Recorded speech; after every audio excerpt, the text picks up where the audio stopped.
everyone. Welcome to Feel Better Eating, a whole food, plant-based experience aimed to enlighten you and inspire you about how eating plant-based can help you feel better. Today, we are starting the show off with a question.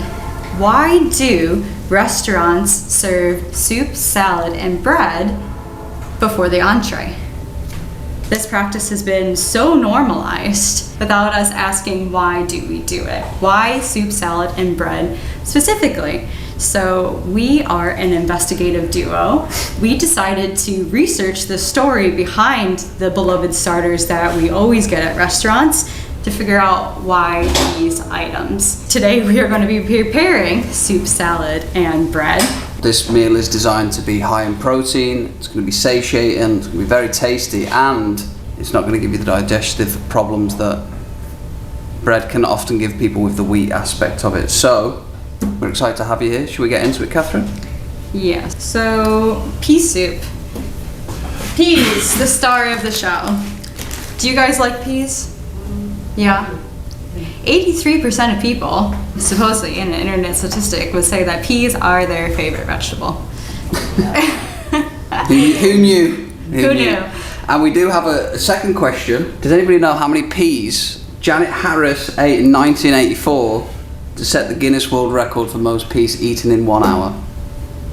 Do we want to have a guess? Over 1,000 peas? Yes? Over 3,000 peas? Yeah. Over 5,000 peas? No?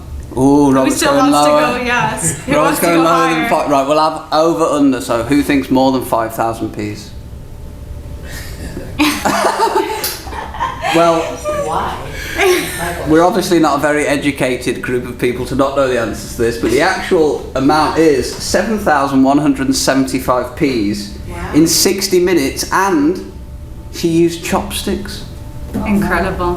So now you can all sleep better tonight, can't you? There's no video evidence, there's no picture evidence. But it's in the Guinness World Book of Records, so Yes. it has to be true. It's all left to our imagination and how she actually did that, because that must have been a remarkable scene to Yeah, so in observe. honour of Janet, we're going to make a pea soup. Peas actually don't need that long to cook. We are going to be adding them close to the end of the recipe.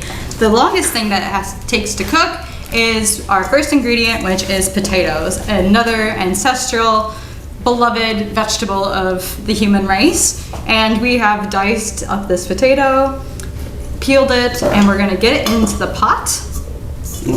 Potatoes' role in this recipe is to help thicken the soup once we go to blend it, once we go to blend the pea soup. So we're gonna cook these potatoes down, and because we don't wanna use oil, we're gonna cook them down using vegetable broth. So we're going to take a cup of vegetable broth.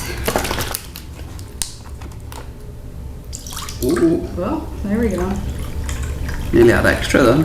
So you can obviously make your own vegetable broth at home. We're just using this pre-made version. But the broth, if you ever think about it, is a bunch of cooked vegetables together, so it's full of vitamins and minerals, which we all love. So we'll get these potatoes on. So while Kate gets that on the hob, I want to talk a little bit about why we have soup as a starter. Does anybody have any ideas? Why do we do soup? Your digestive system. Ooh, ding, ding, ding.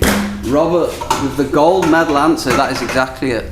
So with the soup as the way it is, it helps with digestion. Do you want to touch more on how that works? Well, because most soup is infused, as we said, if you cook a soup and the lid's on it, everything you're cooking in it is circulating, and the nutrients and minerals are circulating within it, so it's very nutrient dense. Soup is. So when you're sipping on it and you're ingesting it, and because it's mostly liquid, it primes your stomach for digestion, because it's easy to digest with it being either a smooth or soft texture most of the time with soup. Yeah, cool, very good, Robert, excellent. We're going to be adding onion to the soup as well. So this is a sweet onion, I believe, just diced up. Yeah. And so once the potato gets boiling and softened, we're gonna add the onions. Lemon juice will be added to cut the flavor, and then we'll be adding salt and pepper. Oh, things are really going on over there. Yeah, and then we're going to be garnishing and flavouring the soup with fresh herbs. I'm not falling for that one again. You didn't take the bait then at all, did you? Classic. What herbs are we going to be using? Today we're going to be using thyme and sage. So these are warm, wintry flavors that will match the pea soup very well. Have you guys ever nibbled on a leaf of thyme before? Do you guys want to try it? Who wants to try it? Me? Okay. We'll each. Is that what we're going to do? Really cool. Well, I mean, might as well. Yeah, yeah. Do you want to taste it fresh? Sure. Herbs in their freshest form are, really good for you. I will. You want to try it a little bit? That's nice. When you're making this pea soup, you don't have to use thyme and sage specifically. That's just was suggested to us. I've seen this recipe done with basil, oregano, and some people even use mint to make pea soup, which And is we don't just a bit trust those quirky. people. I don't trust that. Can you use dry? Yes. Sure, yeah. We just were utilizing fresh because we love fresh. Yeah, and dried can also be like the condensed version as well, and it can be equally as healthy. And it's not nutrient sometimes dense. more, depending on which herb it is. The dried version is better for you, so it just depends on which one, doesn't it? And how available it is. Yeah. But what I love about soups, and this is like, it's so easy, like we're just literally boiling potatoes in vegetable broth, and then you add in a few extra ingredients, and they all just, as Kate has prefaced many times, they do just all sit together in that pan, and you can't really get it wrong. And I like foolproof cooking, so long as you don't have it on too hot. You can't overcook it really, can you? It just goes all into one, and I love that. So, okay, we talked about why soup is a starter because, as Robert said, it helps with digestion. But where does bread come into it? Over time, bread has changed drastically, and I don't know if any of you guys have experienced this, but we personally can't eat bread, and it's been so stripped, bread as we know, it's been so stripped of most minerals, nutrients and vitamins that I'm starting to question if it really is food. Because when we eat it, we get like kind of clogged up, and I don't know why they do serve that at restaurants, and this is just only speculation, but maybe it's to fill you up so they can serve you a slightly smaller portion size and you'll be happy with it. Make you think you're getting more. Oh yeah, so it's not Yeah. just me that thinks that, because we don't know for sure, do we? But And it's a cheap filler. it's a cheap, exactly, a cheap filler, and then they have it there, it clogs you up, and then you like kind of, Bread, like wheat bread in the 60s was a lot more healthier than today. There's Yeah. more chemicals in the yeah. Random ingredients. Yeah. Like if you look at the back of bread bags, I'm like, what is any of this really? Yeah, and the flours get stripped of their nutrients. It's And then another reason that we speculate that they serve bread at restaurants as a starter, yes, maybe if you are getting soup, but to stop you from getting hangry, because usually wait times at a restaurant, you're looking at 30 to 40 minutes, and they want you to be able to snack on something while they wait to serve without you. causing So ruckus. it is a bit of a controversial starter bread, but because it is a match made in history with soup, it just kind of continues. Us as ancestors, we could continue things without ever really thinking about it too much. So Yeah. today, this flatbread that we're making is really special because it is gluten-free, but because it has different flours in it that haven't been stripped of their nutrients, the bread will still retain nutritional value. It won't be as hard on the stomach, and it's It'll be going to tasty. be tasty. So if you understand the basics of breads, you can make them out of anything at any time. It's really quite simple. It is all about having the ratios of flours to other things. So first off, we're going to be adding the almond flour. 1 1/4 cups. Almond flour, very easy to source.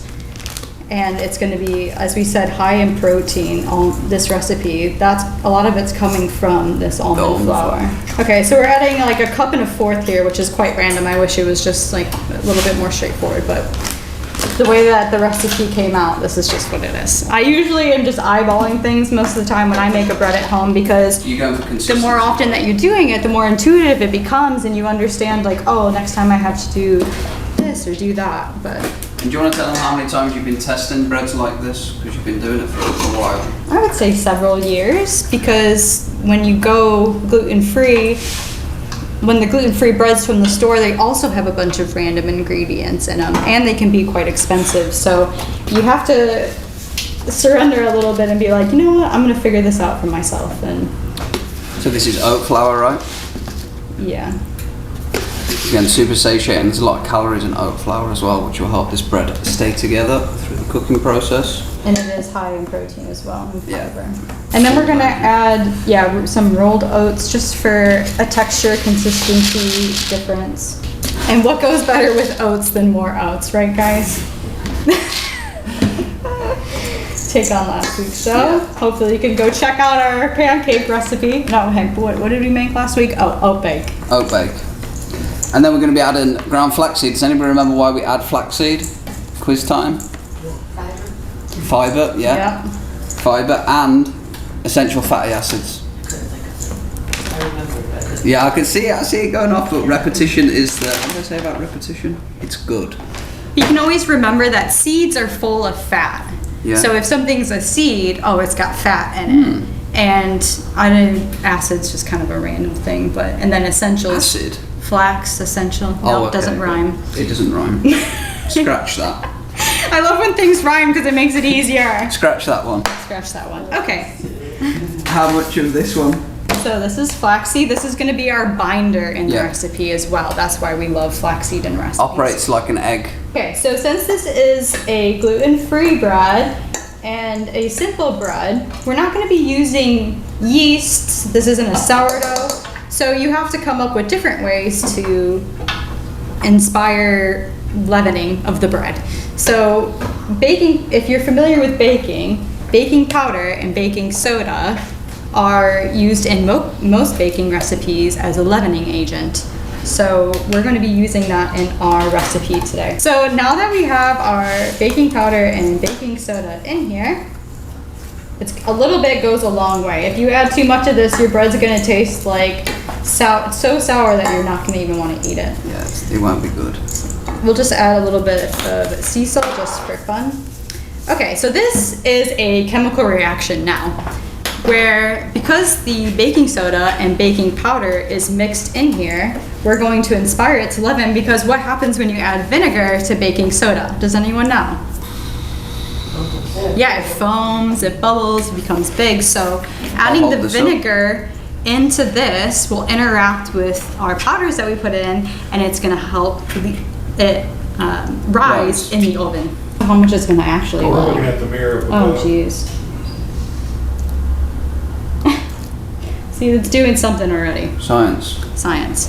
Last but not least, we're going to add a plant-based milk, which is almond milk today, but you can use whatever plant-based milk that you Maybe have. oat milk. Then you'll have triple oats. Triple oats. Should be a wrestler though. Triple Oats, the wrestler. Oh my God. We're trying. The material is lacking maybe, but we're trying. Triple oats, man. 1 1/4 cup. I like the challenge of it being crossed out. It's kind of fun, actually.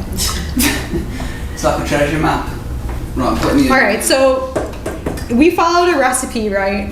And we're like, this may be perfect or this may not be. Whatever consistency you get, sometimes you may have measured too much or too little of something, and it's all a bit like all over the place, helter-skelter. But do not worry, because every bread is redeemable, except if you add too much baking soda and baking powder. So we're gonna mix this, see what consistency it's at. This is mixing up. So what consistency are they looking for? What's the end goal here? So you don't want it to be as wet as like a pancake batter, but you don't want it to be dry. You want it to be doughy looking and be able to stick together. And can you add like seasonings to this and such? Oh, we are going to. Good remembering, Joshua. So because these flours are actually relatively sweet and strong in flavor because they taste like almonds or oats, and we want this to be a savory flatbread, we're going to be adding seasonings in it that will match the thyme and the sage that we're putting into the soup. Yeah. So as you know, we added salt in a little bit already, and then I recommend that you can add more ground sage. Can you find me some garlic powder too, please, hon? Yeah. And oregano and basil. Yeah. Because if you're familiar with the show, we like to stack layers of flavors in all the parts so they all match and intermingle and melt on the taste buds in a effortless way. So this is really thickening up as the Good. flours and the oats absorb the almond milk. Thick, thick, thick. Thick, thick, thick. So we're making this a flatbread because it will be quicker to cook. Flatbread, since you have it spread out, it will cook faster than, you know, just Thick bread. a thick bread. Which is useful when you're making this like just day-to-day cooking. Say you're making dinner and you want a bread with it, you don't have to think about doing this hours in advance. You know, just takes the whole turnaround time less than an hour, and when you get into doing it, it's easy, isn't it? We eat this a lot. Yeah, when you're not spitting facts about bread and so the word soup, eh? The history of pottage. This isn't like regular dough that you get from a yeast bread or sourdough bread. It's like basically a goop of hard mush that you need to form onto a pan, Yeah. which doesn't seem the most appetizing, but once it bakes, y'all will understand and you'll all be grateful that Y'all. this exists. Did your parents ever tell you what happens with you when you play with fire? Did they ever make any jokes? What would they Yeah, say? you get burned. You get burned? Was that what you guys heard as well? Yeah, you play with fire, you get burned. Yeah, that's only been around for like, I don't know, a couple of thousand years probably. No, it's just because my family told me the weirdest one. What? They said if we played with fire, we would wet the bed. Oh yeah, I remember. And I was just like, Heard that. I was like, that's evil. I remember you telling me that is evil. Like, if we added just sugar, maple syrup, then this would have been like a sweet bread that you could top with fruit. Yeah. It's just because we added savory seasonings, it's going to be a savory bread this time. I like to be a little bit extra when I make breads and ensure the flavor that I want is in the bread and that the vibe and nutritional benefits are translated. Put that in. How long is it going in for? 10 minutes. 10 minutes. All right, so our potatoes and our onion and garlic are infused with our vegetable broth. It's a beautiful cooked creation, and because we left the lid on, you see all the steam coming out. This is just nutrients pouring out of that, and it's beautiful. This will be so hot, the peas will cook. Wow, in there. It says 2/3. That's right. All It's right. about that. Wow, that's so green and beautiful. Yeah, we can always have more. The lemon Get that juice lemon will in. help I'll get the blender. cool it down as well. You can use fresh lemon, but we thankfully have like a quart of this lemon concentrate. So this is a massive pot of soup. This is gonna serve many heads. So I'm gonna put this back on low and slow because I am adding more vegetable broth. Oh, just to warm that up what's left. Yeah. So, why do we think that they serve a salad before at a restaurant as a starter? Catherine, why do we think that? Well, it's under the similar guidelines that it helps with digestion. And supposedly, the concept of eating a salad before an entree started with the Romans in 25 to 79 AD. Pliny the Elder, a philosopher that lived around that time, suggested that eating fresh vegetables before the entree encouraged digestion, and as the Romans did, we continued this generational habit, whatever, on until modern day, which is just fascinating. So salads, we know personally, contain lots of living enzymes. It's alive, it's full of life, and when you chew a salad thoroughly and digest it, your system loves it. It works with it, it burns it fast as energy, and it actually sometimes even encourages you to be hungrier and readier for whatever entree is coming that may be harder to digest. Like beans are a little bit harder to digest. The flours will maybe be a little bit harder to digest. So the soup and the salad together will be this wonderful nourishment that will encourage you to want to eat. Eat well. Potentially. So the salad we're making today is obviously, Yes. again, infinite types of different salads that you can make. We found and find that buying just salad greens from the store is a pretty difficult way to make salads work because they go off so quick, and we think that for what you pay it's expensive. So for the last while we've been making exclusively microgreen salads, and we grow these, so that's what we're going to be making today.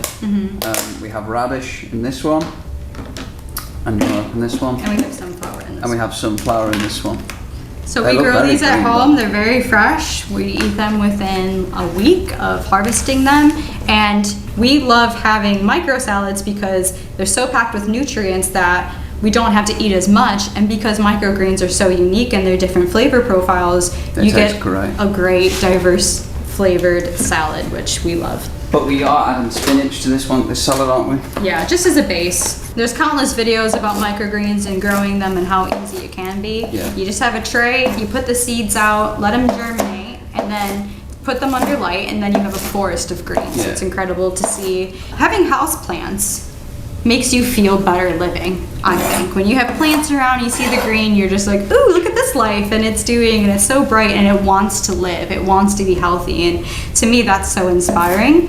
And we can grow any sort of plant at home, like aesthetically, like, oh, one plant looks nice, but can you use it in your everyday life? We'd like to have plants that, you know, provide us nutritional benefits. So if you can have a mini herb garden in your house, they sell kits on those on Amazon where you can have a grow plate and a light.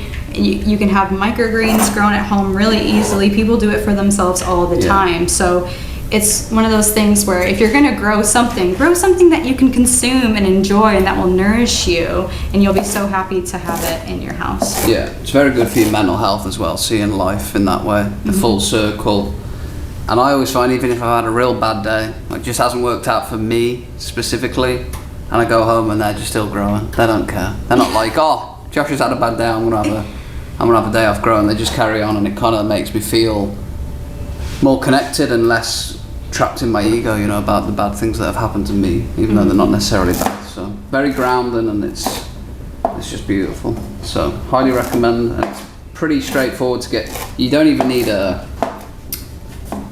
grow light. You could grow them under these lights / just sunlight. They don't need that much. It's just a bit less predictable. If you have a grow light, you know how they'll grow more consistently, but you don't need it. So.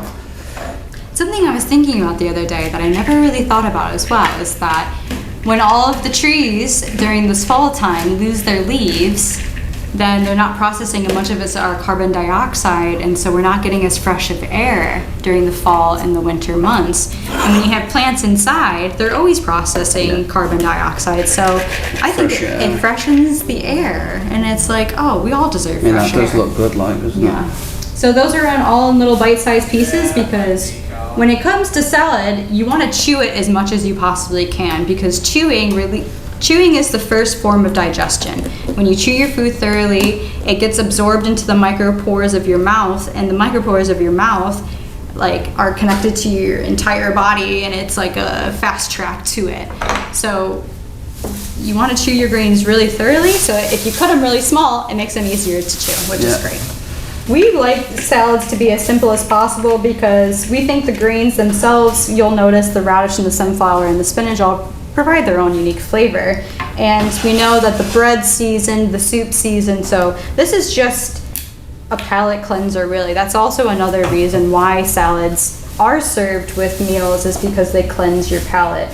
The duo's at it again. Wing bang dang. That was never in doubt really. Pea soup. Okay, so now we're gonna add some spinach.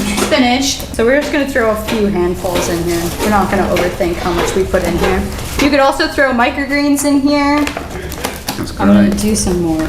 Right, you can add them in as we go. Right. Okay. I'm gonna blend this. Let's see what happens. Blending break. Excuse us, guys. Fine.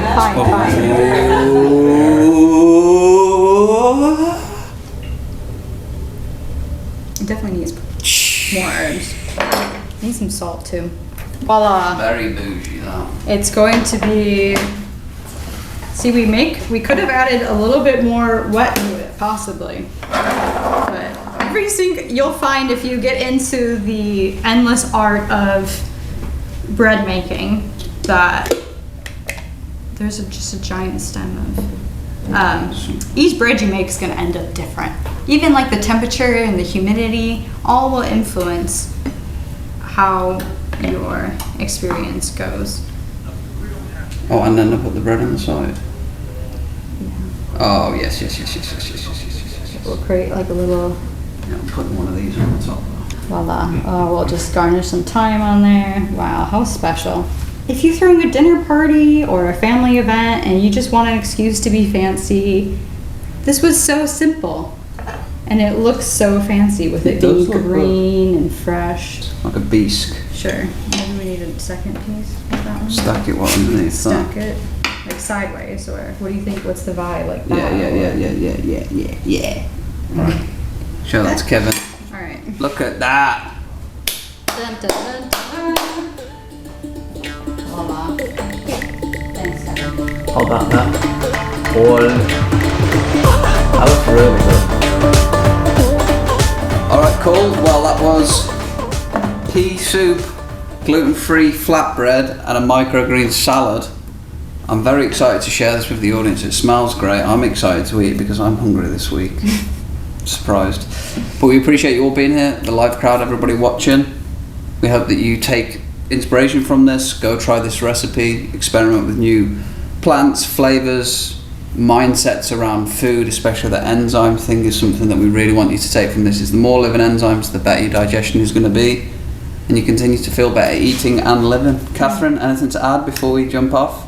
I hope that you enjoyed our facts about soup, salad, and bread. It revealed the history and the story behind it, and we're really blessed to be sharing how recipes work and how cooking works, and inspire you to just take your own personalized approach to it and have fun with it. And the recipe is available, as always, on feelbetterliving.com. Thank you very much for watching. Thank you. See you soon. Thank Much you, love. guys. Peace.